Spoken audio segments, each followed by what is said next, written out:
तर सचिन वाझेनं जयंत पाटलांचं नाव घेतलं असल्याचं चौकशी झाली पाहिजे असं मत गिरीश महाजनांनी व्यक्त केलंय। तुरुंगातील 10 लोक असे उभे करू शकतो जे फडणवीसांचं नाव घेतील असं विधान संजय राऊतांनी केलंय। मला नक्की माहित नाही, पण आता त्याच्यामध्ये नाव असेल तर त्याची चौकशी झाली पाहिजे। ते तपासून बघितलं पाहिजे की कोणी कोणी काय काय कारनामे केले त्यावेळेला, कोणी कोणी किती पैशाच्या मागण्या केल्या, किती खंडण्या मागितल्या।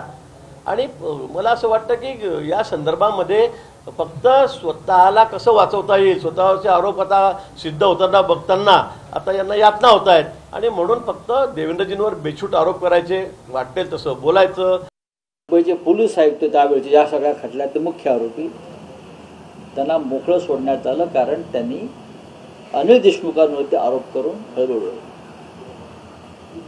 आता आज जयंत पाटलांचं नाव त्यांनी घेतलं। माझ्याकडे असे तुरुंगातले 10 लोक उभे करू शकतो जे फडणवीसांचं नाव घेतील, जे बावनकुळ्यांचं नाव घेतील, अमित शहाचं नाव घेतील। अमित शहा पण तुरुंगात जाऊनच आले आहेत ना।